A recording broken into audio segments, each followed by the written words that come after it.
Okay, dive boots definitely on for this one. We are jumping into really quite an extraordinary piece of source material today. It's pretty different from what we usually It tackle. really is. This came straight from one of you, actually. It's a detailed account claiming to be from a physicist, an actual physicist working at CERN, of the Large Hadron Collider. Hmm. But this isn't about Higgs bosons or standard model physics. Oh, no. It's a narrative alleging a secret, maybe even terrifying purpose behind that huge machine. A hidden agenda, Yeah, essentially. exactly. So our mission here in this deep dive is simply to unpack this specific account. We're going to walk through the story it tells, pull out the key claims, the alleged sequence of events, and the really dramatic climax the narrative describes. It's just about understanding this narrative as presented in the source you sent us. And it is, as you say, a narrative that grabs you right from the start. The source introduces itself with a clear statement of risk. The narrator, claiming to be this physicist, says they're breaking international laws just by sharing this info. Wow, okay. Yeah, this immediate sense of urgency, potential danger. It really sets the stage. We're exploring claims that, well, push the boundaries of conventional thinking and get into some truly mind-bending territory. Let's see what this account actually says about CERN. Absolutely. So the narrator identifies himself as Dr. Edward Mantle, says he's a physicist at CERN, focused on particle and subatomic research specifically, quark interactions, how the fundamental building blocks behave. The really small stuff. Right. And he immediately stresses how serious this disclosure is. He claims any attempt to verify his account could lead to his immediate and thorough extermination. That's a quote. It's a pretty stark warning right up front. Definitely raises the stakes in the narrative. Now, the account does acknowledge the public perception of CERN and the LHC. It describes the machine, this, massive 27-kilometer ring under the border, costing tens of billions of euros. Huge project. Huge. And it says the public understands it's for studying the birth of the universe. The standard explanation, noted right there in the source, is colliding particles near light speed to recreate Big Bang conditions. A glimpse fundamental physics. Right. That's the widely accepted scientific goal. Yeah. Public face of CERN. But the central and, frankly, pretty astonishing counterclaim made by this Dr. Mantle in the source is that the public purpose. It's just a cover story. A cover? For what? He asserts, quite emphatically actually, that the primary purpose the LHC was really designed and used for was to open a doorway. A doorway? To where? Well, he uses this concept to explain it, calls it the book idea. He asks us to imagine a closed book. In his analogy, each page isn't a moment in time, but a whole dimension, a different universe. Our universe, our reality, is just one page in this cosmic book. And just like ink on one page ideally shouldn't bleed through to the next, these dimensional pages are supposed to stay separate, isolated realities. He says they're rich with their own reality, but distinct. It's a compelling metaphor he uses for the structure of reality, as presented in this source anyway. That's a vivid picture, yeah. And Mantell, he ties this idea to a specific kind of intriguing historical context. He claims this book idea emerged back in the 1960s. The 60s, why then? Well, according to the source, the push came from government efforts, U.S., Great Britain, France, initially trying to understand inexplicable phenomena, Yeah? specifically UFOs. Ah, okay, that old chestnut. He actually points to famous incidents like the alleged Roswell crash and the battle for Los Angeles as key drivers. Governments were apparently desperate to figure out what these potential, maybe extra-dimensional visitors or objects could be. So the source connects this abstract theory directly to unexplained historical events, governments trying to make sense of things. The account then claims this research shifted gears significantly by the 1980s. How so? The focus, it says, moved from just theory to something more active, experimental.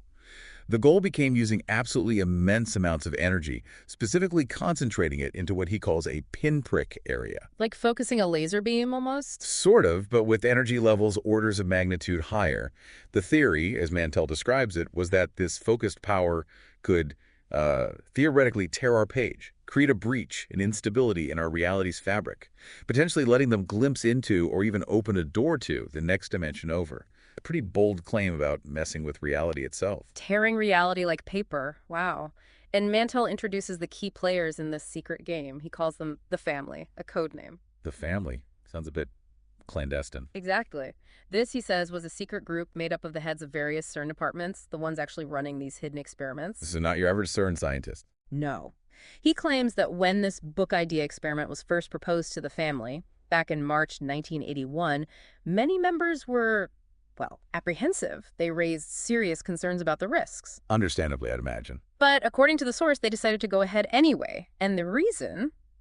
Big government funding, not just from European nations via the EU, but also the US and China. Ah, the money trail. What was the promised payoff? The source describes the lure as potential for immense power supposedly harnessable from another universe. Things like limitless energy, faster than light travel, even advanced weapons like target-obliterating lasers. The potential gains in global power were apparently seen as just staggering. So this reveals, within this narrative anyway, a deliberate double game right from the start. The public story, the particle physics, was the perfect cover. Right. It brought in legitimate funding, attracted top scientists. Exactly. While, according to this account, the family and the governments funding them pursued this much bigger, much riskier secret goal, creating a controllable doorway between dimensions. The source literally says the goal was to open, shut. Simple as that. Just like flicking a switch. Pretty much. And crucially, Mantle states the vast majority of scientists at CERN, totally unaware, kept completely in the dark about this true hidden purpose.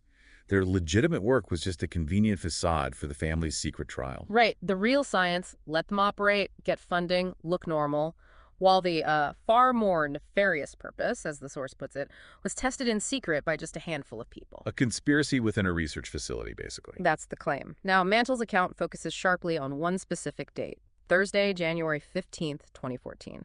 He sets the scene seem like a routine day at first.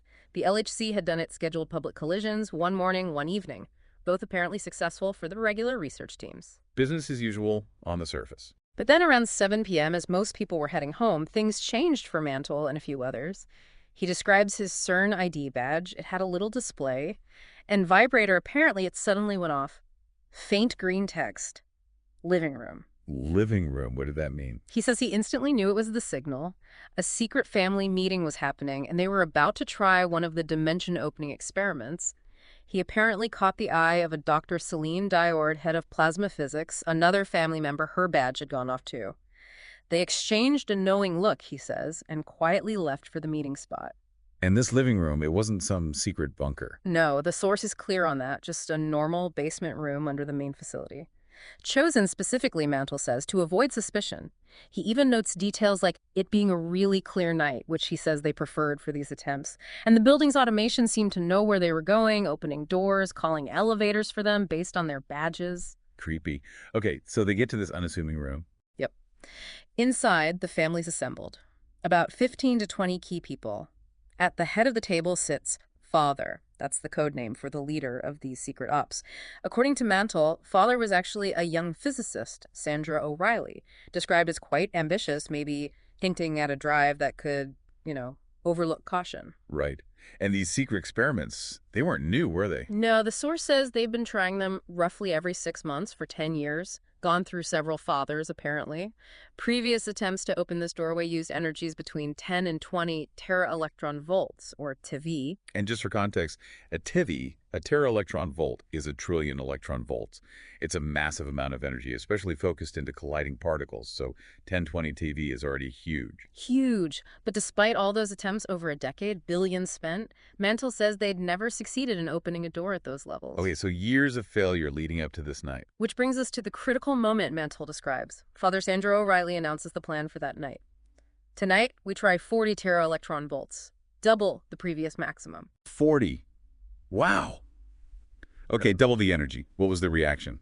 Mantle describes immediate and total silence, says people looked at each other with a mix of fainted excitement, revered concern, and just general disbelief. Dr. Akava, head of mathematical physics in the family, apparently protested first, vehemently. On what grounds? Akava stated clearly the math models did not support trying to open a door at 40 TeV, and also questioned if the LHC itself could even handle being pushed that hard. Valid concerns, you'd think. You would. But Father O'Reilly, according to the source, just brushed Akava's concerns aside, cited government cooperation, access to the power grid needed for that energy draw. Mantle says he watched Dr. Celine Diord, the plasma physics head, frantically scribbling calculations. Did she find anything? Yes. Celine then apparently shot up, confirming Akava's point. Her quick math also showed it wasn't supported at 40 TV. She desperately pleaded with Father not to do it, but ignored. Father O'Reilly just asked if there were any other objections, basically shutting down the scientific debate on the energy level. It's chilling. This moment, as Mantle tells it, really shows that shift he mentions. From scientists to secret experimenters. The risks must have been enormous. They were, and acknowledged, according to the source, one big risk. Structural failure of the LHC itself. Okay, it's underground, probably no loss of life, but billions in funding, years of work, gone. Yeah, catastrophic for the project. But the other risk, maybe more terrifying, was explicit. If they did succeed at 40 TV, their own math only supported being able to close a doorway open up to 30 TV. So wait, going to 40 meant if it worked. They might create something they couldn't shut down. They were stepping way outside what their own model said was controllable or safe. Knowing that, and they still proceeded. Despite the objections, the risks, Father O'Reilly announced the decision was final. 40 TV it was. The family was told to gather in the main control room at 10 p.m. Mantle recalls leaving that basement room in total silence. Okay, so 10 p.m. control room. The family, plus a few selected CERN staff who are apparently in on the secret. The command is given, begin, and the standard process starts particles released, accelerating in opposite directions in the ring, heading towards collision speed. The energy levels climb fast, monitored closely. Mantle recounts hearing the announcements, approaching 30 TV.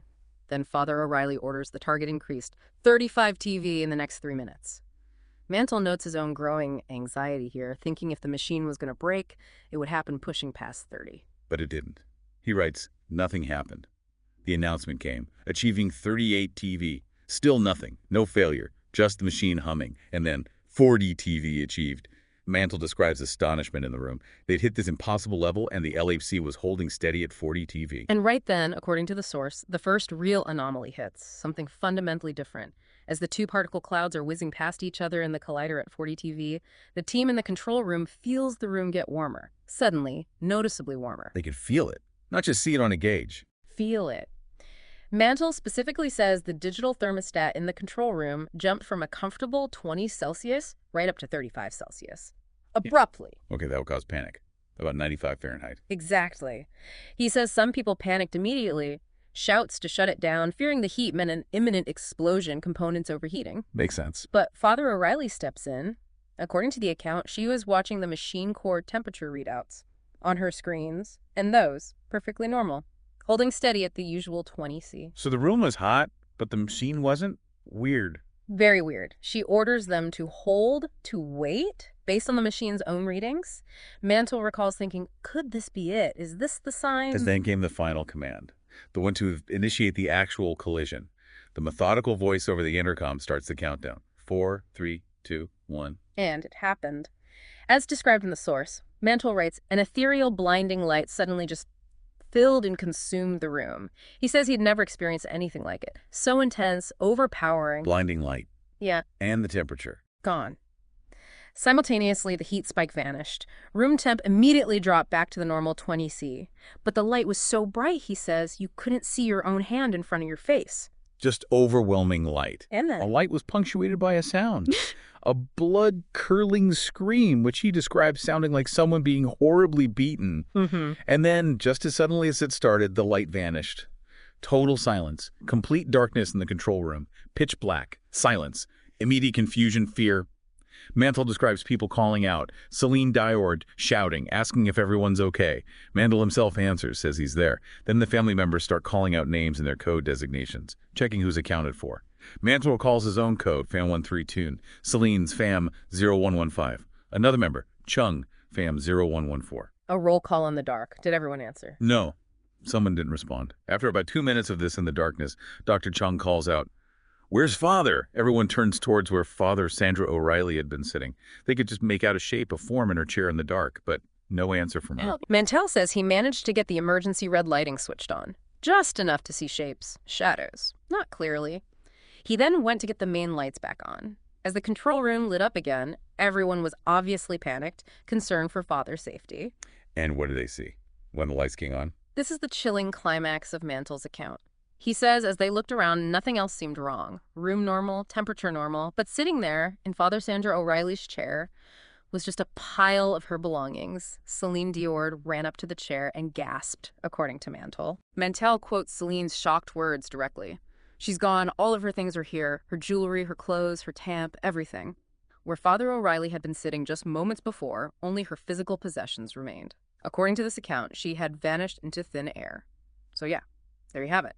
An account presented as fact by a supposed CERN physicist detailing a secret experiment pushing the LHC way past its limits. To 40 TV.